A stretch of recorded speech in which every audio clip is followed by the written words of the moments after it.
right, ladies and gentlemen, welcome back to another episode of the Mainly Hoops podcast. If you've been enjoying our content, please make sure to like and subscribe. We appreciate all your support. We've got a good tournament here, one of all of our favorites, especially Cody. I know Cody's a big Mountain West guy, so shout out Mountain West. But we're diving into the tournament here. It's going to be a fun one. I mean, the Mountain West is always kind of up for grabs, I think, a little bit.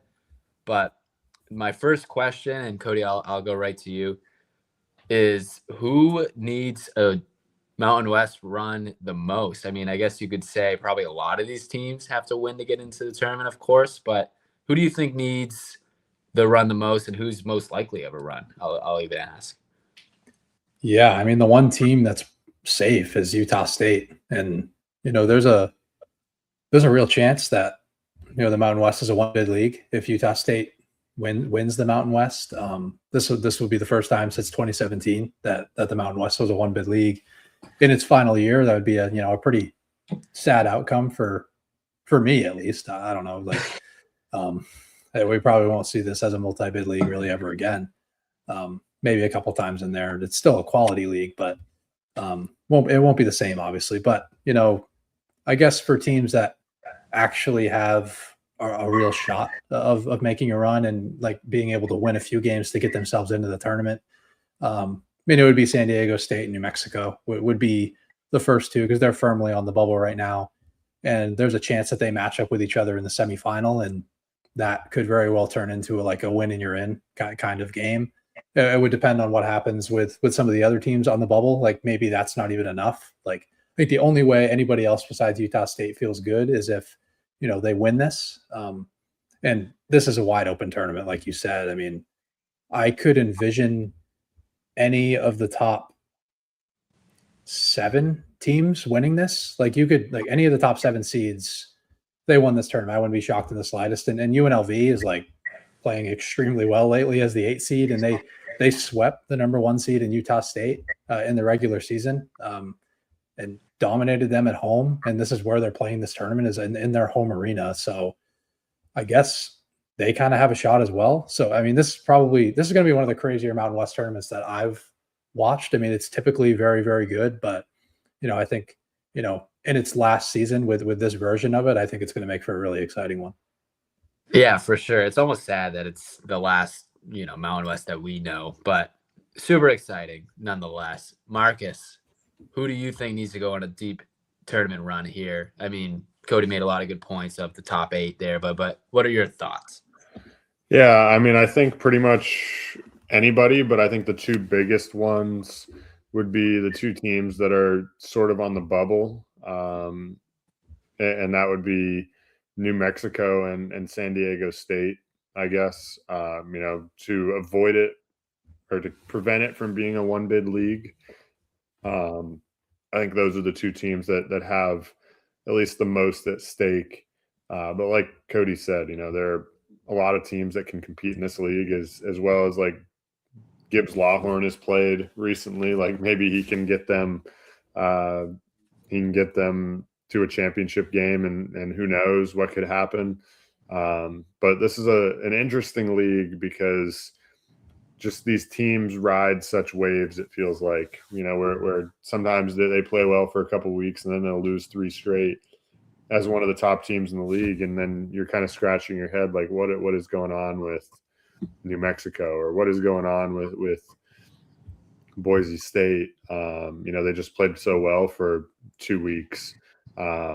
So I think this league has a lot of that, but I think, to your question, San Diego State, New Mexico have the most at stake in terms of making a run here.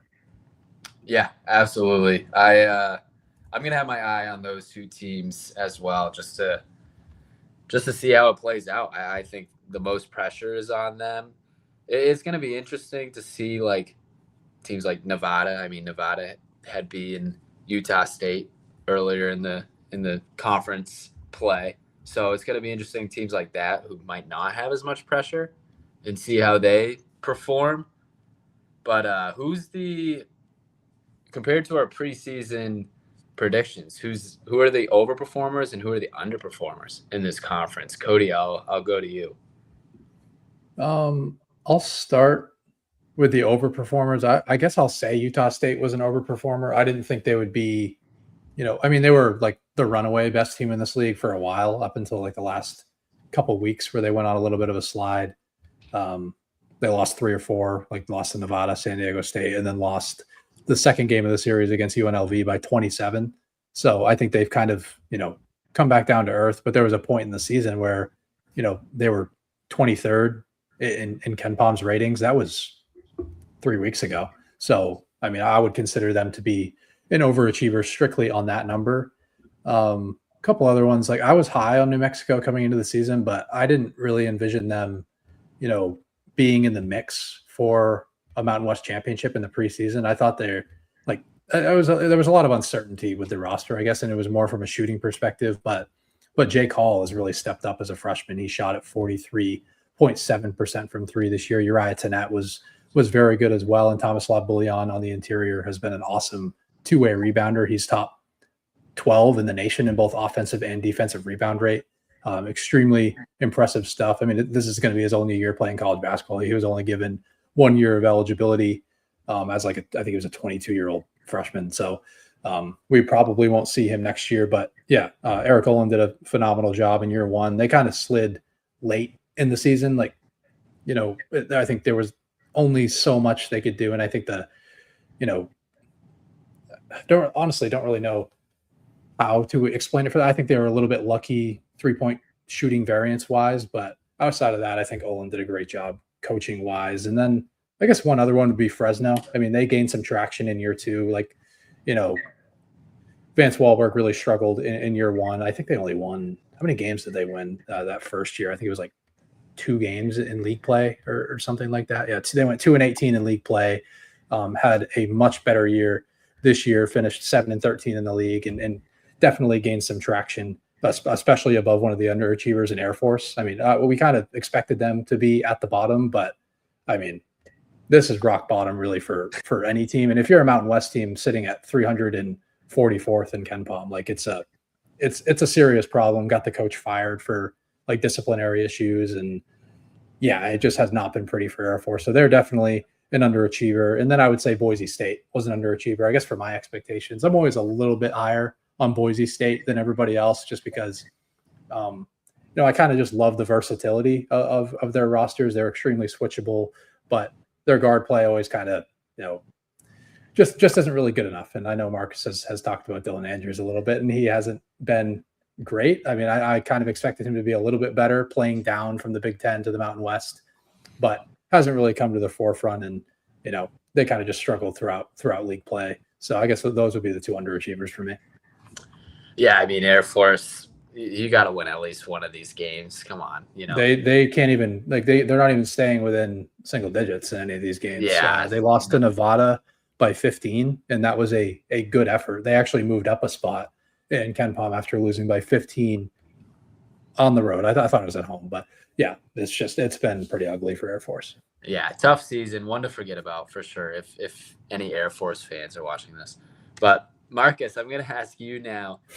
So this is kind of a conference that maybe some people don't watch probably much of the year, except for us because we're just huge Mountain West fans.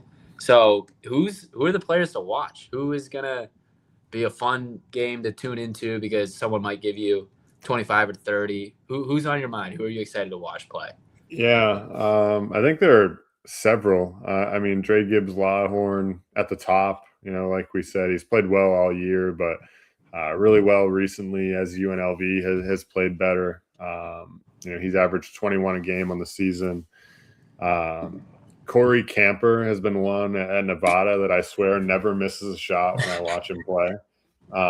He's been awesome, averaged over 17 a game this year. MJ Collins at Utah State, the duo with him and Mason Falslev, who averaged 16 a game. I think both those guys are super intriguing. Jaden Henley at Grand Canyon has had a great year.